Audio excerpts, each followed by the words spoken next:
Week 6 of the fantasy football season. Here's the top 20 quarterbacks I'm ranking this week. The first quarterback, Josh Allen of the Buffalo Bills. Last week, I know it was a tougher game. New England went out there. They caused a few turnovers on Allen. But this week at Atlanta, great matchup, indoor ball game, obviously fast track.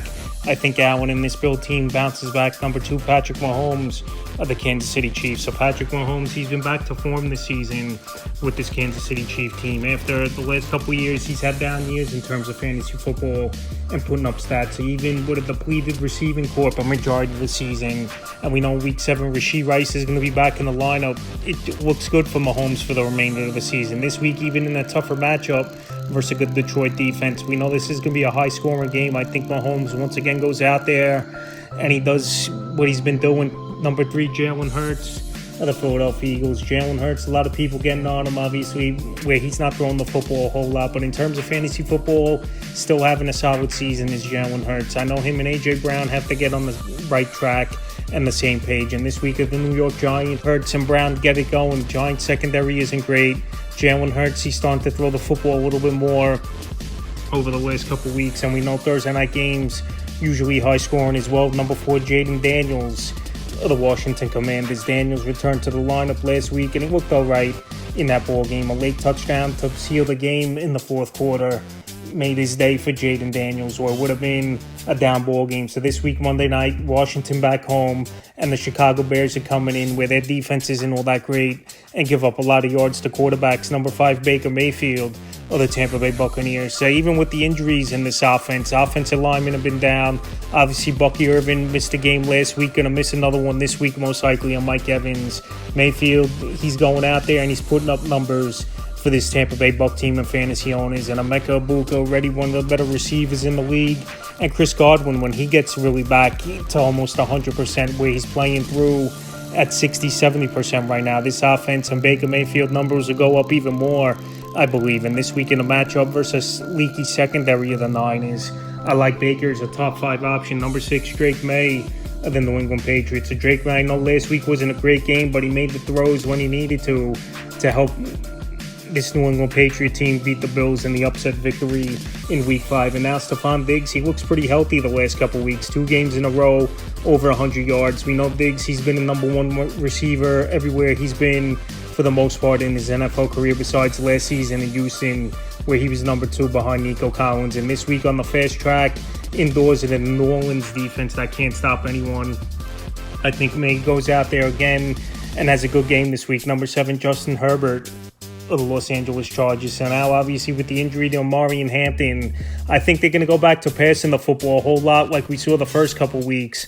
of the season until Hampton got acclimated more and they started trusting him more. When you got 3 solid receivers like Quentin Johnson, Ladd McConkey, and Keenan Allen, it makes the game easier. And like I said, with Hassan Haskins and Kamini Vidal as your running backs in the backfield, they're not going to run the football as much. And this week in a great matchup at the Dolphins, can't stop anyone. I think Herbert and this offense get back on track after last week the Commanders held them down. Number 8, Matthew Stafford of the Los Angeles Rams. Matthew Stafford, he's been going out there.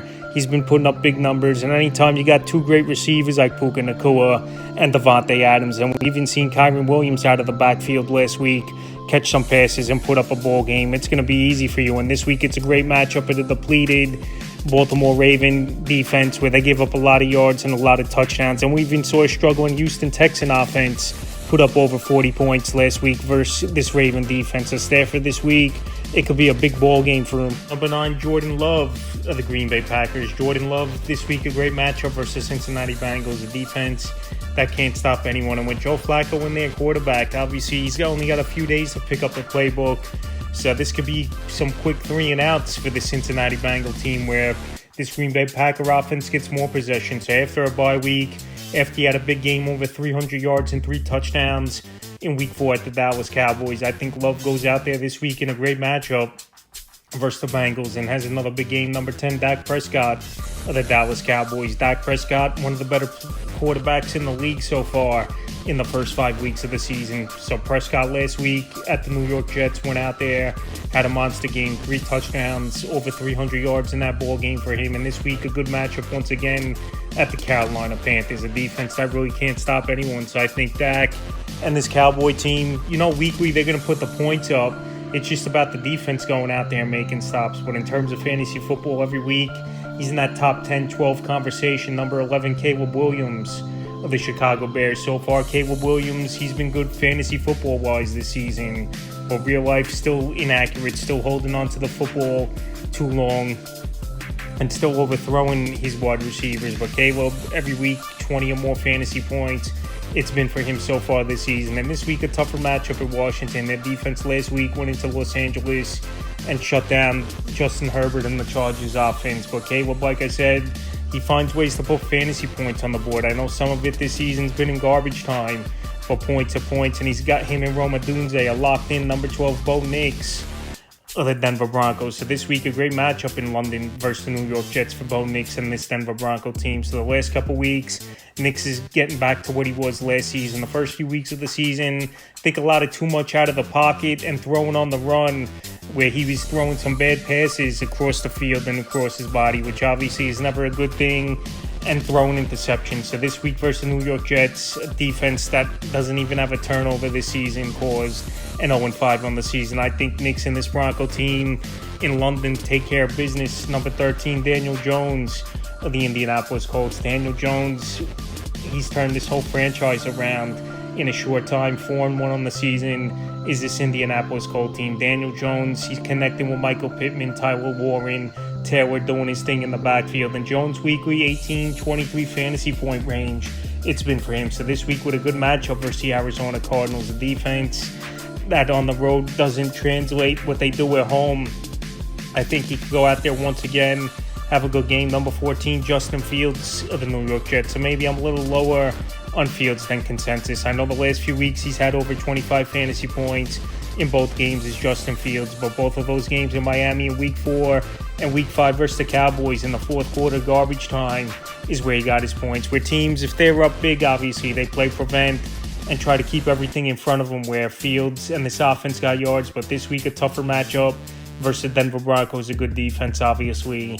And if the garbage time isn't there for Fields, it could be a down ball game. 15, Jared Goff of the Detroit Lions. It's been a solid year once again for him. Couple games, he only had 15 points, but last week he had a good ball game, 26 fantasy points at the Cincinnati Bengals. But this week, a tougher matchup on Sunday night at the Kansas City Chiefs, who know their defense that goes out there and make plays. I know Trevor Lawrence just went out there with a big game, but a lot of rushing Trevor Lawrence did, where Jared Goff, obviously, he's not a mobile quarterback, and he's not going to get you fantasy points running the ball. So I think this game, Kansas City, they're going to tighten up. And we know Kansas City's defense is tougher at home than they are on the road. So this week off, I don't think the ceiling's that high.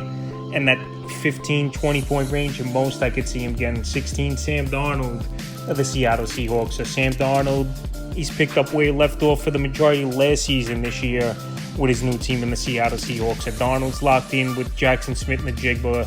Cooper Kupp, he's had a couple decent games here and there, but A.J. Barnett's become a big red zone and end zone threat for this Seattle Seahawks team with 4 touchdowns already this season. So this week at Jacksonville, where it could be a decent high-scoring game, I think, between these two teams. I think Darnold, especially in 2 quarterback leagues, is a good start. Number 17, Kyler Murray of the Arizona Cardinals. So Murray so far in the early going of the week hasn't practiced. He's banged up with a foot injury, and that's the injury he left with in Week 5's ball game, but returned in the tough loss versus the Titans. And this week, not a great matchup as well, where Indianapolis at home is a way better defense than they are on the road. Trey McBride, his numbers a little bit down this season as well for this Cardinal team. Marvin Harrison, he's had a couple decent games, but I still feel like something's missing over there. And now with Michael Carter in the backfield running, I think teams are going to sell out even more on stopping the run and forcing Murray to beat him. And that's where the problem is at times, where he holds onto the football too much and he's inaccurate at times. So this week, ceiling definitely low if he plays. 18, Trevor Lawrence of the Jacksonville Jaguars. Trevor Lawrence, it's been an up and down season for him, but this Jaguar team 4-1 surprisingly on the season. And this week, it's not a great matchup versus Seattle Seahawks, where I think their defense is an underrated unit in the league of Seattle. I know last week Lawrence went out there, big come from behind victory, down 14-0 to the Chiefs on Monday night, and he willed his team back into it with a big game. But this week versus Seattle, I still don't think the ceiling's that high for Lawrence. 19, Mac Jones of the San Francisco 49ers. It looks like Jones is going to start once again for this Niner team. Brock Purdy hasn't practiced early in the week. And with Mac Jones 3-0 as a starter, I don't think San Francisco should rush him back. So this week in a potential high-scoring game at Tampa Bay where their defense is banged up, and they really haven't stopped anyone in the last few weeks here, I think Mac Jones could go out there, have a good game once again. Is a good possibility. He'll be out Juan Jennings in this game and Ricky Pearsall, but Kendrick Bourne had the monster game last week, and Jake Tongs has been great at the tight end position, filling in for Kittle, so still options. And obviously McCaffrey out of the backfield is going to do his thing catching the football, so still options on this offense. And at Tampa Bay, in 2 quarterback leagues, I like Jones this week, and 20th and final quarterback I'm ranking is Bryce Young of the Carolina Panthers. So Bryce Young, I know it's been an up and down season so far for him, but this week it's a great matchup versus the Dallas Cowboys, one of the worst defenses in the league, and give up top 5 fantasy points to quarterbacks. There's a good possibility Coker returns this week. He's practicing full, and his designated 3-week windows open to practice and then get into playing games. And now just add another weapon to this offense to go with Tatora McMillan, and obviously either Rico Dotto or Hubbard in the backfield, even though it's looking like Dotto's going to start after Hubbard missed another practice. So that's the top 20 quarterbacks I'm ranking for week 6 of the fantasy football season.